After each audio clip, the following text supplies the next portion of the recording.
नमस्कार, BRG news room में आप सभी का स्वागत है। ये देखते हैं क्या हुआ है शहर में 3 बजे तक। पिछले कई वक्त से कोरोना महामारी की वजह से हर किसी के व्यापार धंधे को काफ़ी ज़्यादा असर हुआ है और कई लोग आर्थिक संकटों का सामना भी कर रहे हैं। लेकिन ऐसे में भी शहर के प्रशासन की ओर से लारी गल्ला चलाने वाले लोगों से वहीवटी चार्ज के तौर पर 500 से 1500 रुपये वसूले जा रहे हैं। इसके साथ ही शहर के रात्रि बाजार में भी दुकानें बंद होने के बावजूद भी उनसे हर महीने का किराया वसूला जाता है। ऐसे में आज शहर कांग्रेस की ओर से इन सभी को किराए और वहीवटी चार्ज से राहत देने की मांग करते हुए म्युनिसिपल कमिश्नर को आवेदन पत्र दिया गया। कोरोना के चलते पिछले 1.5 साल से देश भर में लॉकडाउन और अनलॉक की प्रक्रिया की जा रही है, जिसकी वजह से लोगों के व्यापार धंधे को काफ़ी ज़्यादा नुकसान पहुंचा है और लोग आर्थिक संकटों का सामना भी कर रहे हैं। ऐसे में शहर में लारी गल्ला चलाने वाले लोगों का धंधा भी काफ़ी समय से बंद है। एक और जहां इन लोगों का धंधा बंद है, वहीं दूसरी ओर प्रशासन की ओर से लारी गल्ला चलाने वालों के पास से हर महीने 500 से 1500 रुपयों का वहीवटी चार्ज वसूला जा रहा है। हालांकि इन लोगों की आर्थिक स्थिति को देखते हुए सुप्रीम कोर्ट की ओर से स्ट्रीट वेंडर पॉलिसी को लागू करने की घोषणा की गई थी, लेकिन फिर भी अभी तक इस मामले प्रशासन की ओर से कोई सूद नहीं ली गई है और अभी भी इन लारी गल्ला चलाने वालों से वहीवटी चार्ज वसूला जा रहा है। इसके साथ ही शहर के रात्रि बाजार की दुकानें भी पिछले कई वक्त से बंद है, लेकिन फिर भी प्रशासन की ओर से इन दुकान के संचालकों से किराया वसूला जाता है। हालांकि जब इतने वक्त से दुकानें बंद है तो इन सभी के पास रोजगार ही नहीं है। ऐसे में इन लोगों से किराया वसूलना कितना सही है, ये सवाल बार बार उठकर सामने आता है, जिसके चलते आज शहर कांग्रेस की ओर से रात्रि बाजार के दुकान संचालकों का किराया माफ़ करने की, उनसे दंड नहीं वसूलने की और लारी गल्ला वालों से वहीवटी चार्ज नहीं वसूलने की मांग के साथ म्युनिसिपल कमिश्नर को आवेदन पत्र दिया गया। रात्रि बाजार वालों ने न्याय आपको, न्याय वालों ने न्याय आपको, न्याय आपको, लारी गल्ला वालों ने न्याय आपको, न्याय आपको, रात्रि बाजार वालों ने न्याय आपको, न्याय आपको, न्याय आपको, न्याय आपको, लारी गल्ला वालों ने न्याय आपको, न्याय आपको, न्याय आपको। माफ करो, माफ करो, माफ करो, माफ करो, माफ करो, वहीवटी चार्ज माफ करो, माफ करो, माफ करो। પાછલા 1.5 મહિનાથી શહેરના તમામ લારી ગલ્લાવાળા પાસે વહીવટી ચાર્જ વસૂલવામાં આવે છે। 500થી લઈને 2500 રૂપિયા સુધીનો વહીવટી ચાર્જ કોર્પોરેશનમાં દર મહિનાની 10 તારીખ સુધી લારી ગલ્લાવાળાએ ભરવાનો રહેશે। સરવાળો મારો તો વાર્ષિક 6,000થી લઈને 25,000 સુધીનો આ વહીવટી ચાર્જ થયો। આટલો વહીવટી ચાર્જ તો કોઈ દુકાનદાર પાસે ટેક્સમાં બી નથી લેતા, તો એક ગરીબ લારી ગલ્લાવાળા પાસે આટલા બધા પૈસા કઈ રીતના લેવાય? બીજું 2015માં સ્ટ્રીટ વેન્ડિંગ પોલિસી એક્ટનો અમલ થવાનો હતો, આજ દિન સુધી અમલ થયો નથી। લારીવાળાનું જે શોષણ હોય છે, એમને ફિક્સ જગ્યા નહોતી હોતી, લારીઓ ઉઠા લેવાનો, ત્યાંની હપ્તાબાજી, આ તમામ શોષણ ચાલુ જ છે। ઉપરાંત આ વહીવટી ચાર્જનો ખર્ચો કોરોનાની મહામારીના લીધે પાછલા 1 વર્ષથી એ લોકોનો ધંધો રોજગાર બી બરાબર નથી થયો, દેવામાં ડૂબી ગયા છે। રોજ કમાઈને રોજ ખાનાર લારીવાળા તો દેવામાં ડૂબી ગયા છે। ત્યારે આવો બિલકુલ સંવેદનાહીન જે નિર્ણય કોર્પોરેશને લીધો છે એને પાછો ખેંચવાની અમે ડિમાન્ડ કરીએ છીએ અને આ વર્ષે કોઈ જાતના વહીવટી ચાર્જ વસૂલે નહીં જ્યાં સુધી સ્ટ્રીટ વેન્ડર પોલિસી એક્ટનું અમલ ના થાય, એમની રોજગારીનો ફિક્સ જગ્યા ના મળે ત્યાંથી even as per Supreme Court's order એ લોકો પાસે કોઈ જાતના દંડ વસૂલવામાં ના આવે, એમને ડિસ્ટર્બ કરવામાં ના આવે અને સાથે સાથે જે રાત્રિ બજારની દુકાનોના ભાડાની વાત છે એને બી દંડ અને વ્યાજને દંડ સાથે જે કોર્પોરેશન અત્યારે ઉઘરાણી કરી રહી છે તે બી તાત્કાલિક ધોરણે બંધ થાય ને જેમ રાજ્ય સરકારે રેસ્ટોરન્ટ, મોલ, થિયેટર તમામની સાથે સંવેદના બતાવીને ટેક્સીસમાં રાહત આપી છે, તો આ દુકાનોને બી કોર્પોરેશન ભાડામાં રાહત આપે અને દંડ અને વ્યાજ તો બિલકુલ વસૂલે નહીં, એવી અમારી ડિમાન્ડ છે।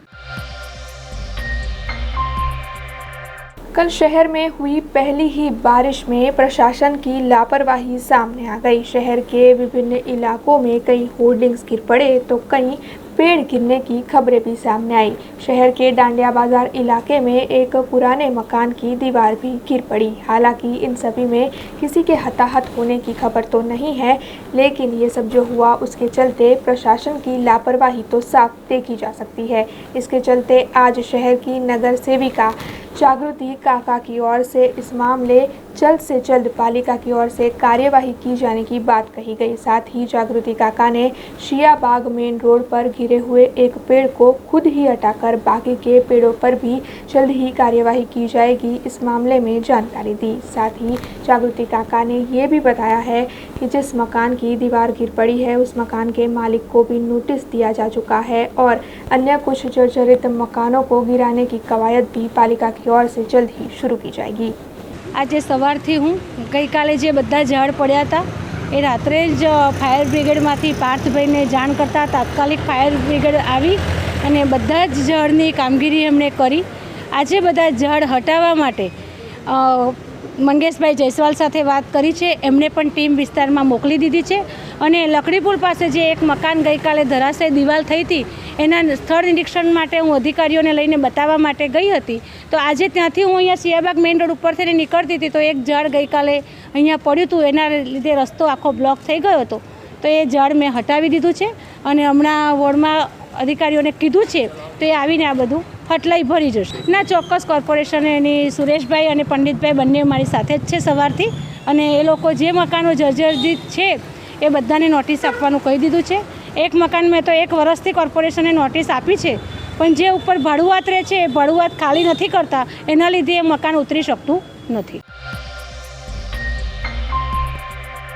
नर्मदा जिले के कलेक्टर डीए शाह के मार्गदर्शन में ग्रीन नर्मदा का संकल्प लिया गया है, जिसके तहत अब सारी सरकारी कचहरियों पर प्रशासन की ओर से पौधे उगाए जाने वाले हैं और इसी के चलते सारी सरकारी कचहरियों पर खड्डे खोदकर तैयारियां भी शुरू कर दी गई है। आपको बता दें कि ग्रीन नर्मदा प्रोजेक्ट के तहत वन महोत्सव भी मनाया जाने वाला है और ये सारे पौधे उगाकर ऑक्सीजन पार्क भी बनाया जाएगा, जिससे नर्मदा जिले में हरियाली बनी रहे और किसी को भी ऑक्सीजन की कमी महसूस ना हो।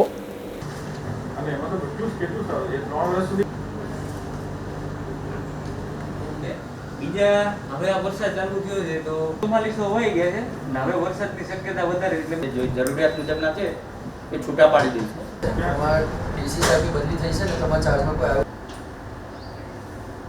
તમારા મારી છે 50 ત્યાં નહીં આવી।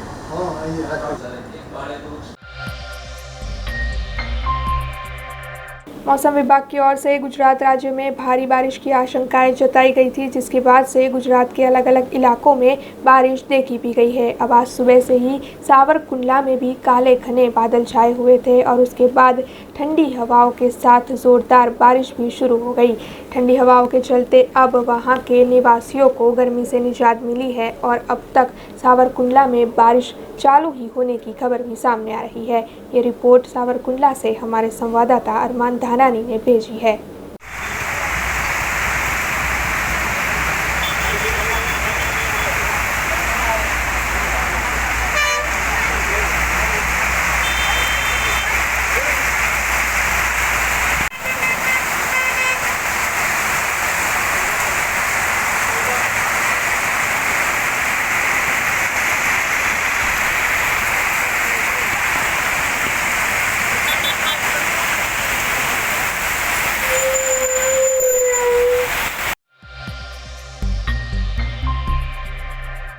भारत और न्यूजीलैंड के बीच आज से साउथहैम्पटन में वर्ल्ड टेस्ट चैंपियनशिप का मैच खेला जाना है, जिस मैच पर पूरी दुनिया के क्रिकेट फैंस की नज़र है।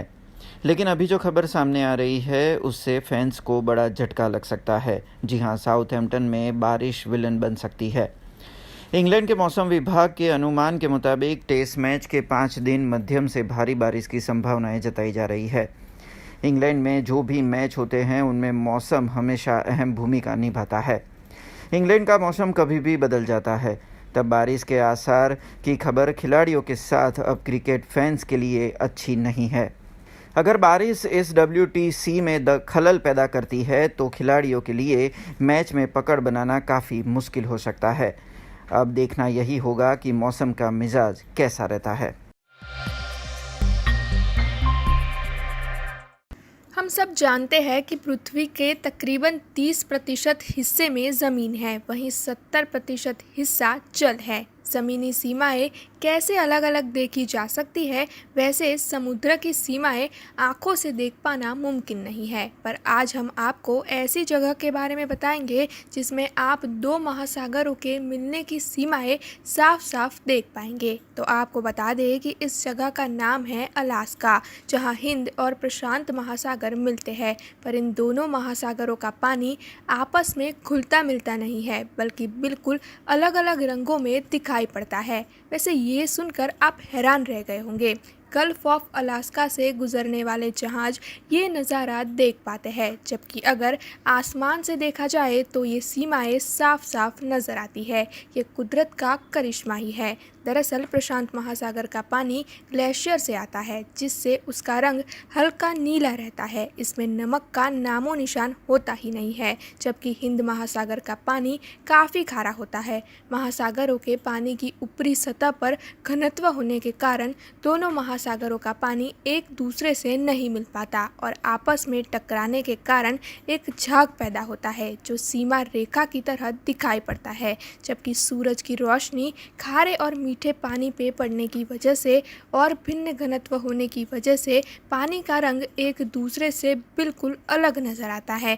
इस नज़ारे को देख दुनिया चौंक उठती है, लेकिन वैज्ञानिकों की माने तो दोनों महासागर कहीं ना कहीं आपस में एक दूसरे से पूरी तरह मिल ही जाते हैं। बस सतह पे घनत्व के टकराने के कारण एक सीमा रेखा बनती है, जिससे ऐसा दिलकश नज़ारा देखने मिलता है। पर यह वाकई में कुदरत का एक करिश्मा ही है। अब खबरों से लगातार अपडेट रहना हुआ आसान। BRG न्यूज आपके मोबाइल स्क्रीन पर।